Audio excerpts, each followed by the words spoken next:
Thanks everyone. Martin Saunders, CEO of IMCO, as Kathy said. Today I'm going to talk to you about the business we're establishing, which is a revolutionary mortgage platform. It's a new generation platform that, and we'll focus at the moment on our flagship product, the index mortgage.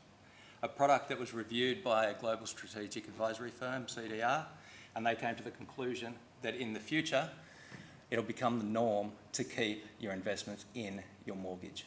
So if anyone takes anything away from it, that's ultimately what we're all about. Australian retail financial services are dominated today by two major products. In the wealth field, it's an ETF. There's a global theme moving to simple, low-cost, diversified funds, and ETFs are the beneficiary of that. They're exploding in value and taking huge market share. In credit, the banks are very grateful that the most expensive and most profitable products, tax advantage mortgages, are the ones that are still dominant features of their balance sheets. Imagine taking an ETF style asset, embedding it on an unfunded basis inside your home loan and earning the relative return net of a proxy cost of funds tax-free in your home loan. That is what essentially the index mortgage offers. How do we achieve that specifically? We do physically, contractually embed the net performance of an ETF style asset in the home loan interest rate. We do this via a process called linking. Linking is not an investment per se, it's a notional nomination. A qualified borrower simply selects their preferred index and a notional amount that they want to have exposure to.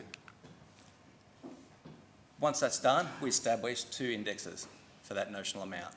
The reference index that tracks that asset, and it tracks that asset free of fees and charges. We start a second index, which is the benchmark index. It's like a proxy cost of funds, set at a home loan-like rate.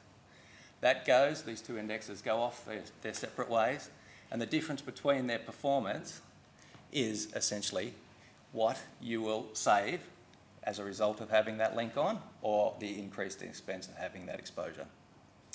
It's experienced as a one-off adjustment to your loan, and the fact that there's no assets, there's no acquisition cost to get this position, there's no holding cost of having the position, and of course there's no capital gains tax.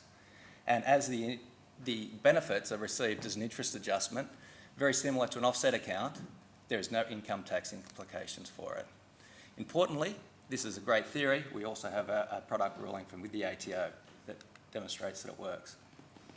You know, the accessible market is huge. We've sort of established that the most profitable mortgages are these tax advantage mortgages.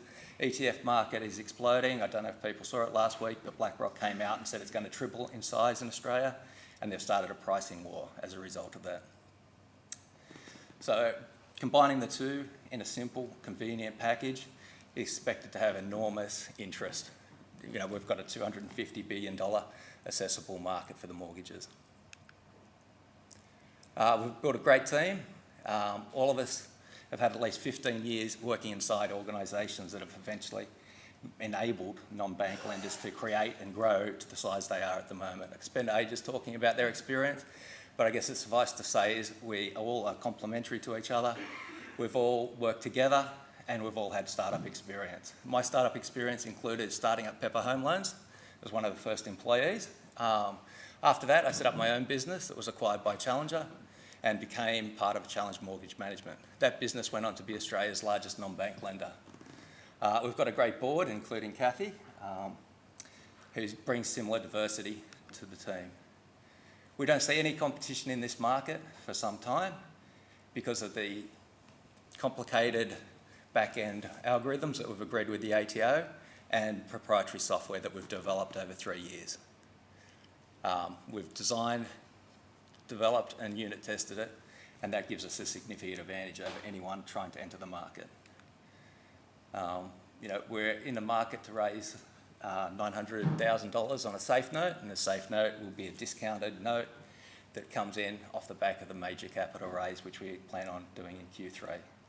That raises a $35 million raise against a $60 million valuation.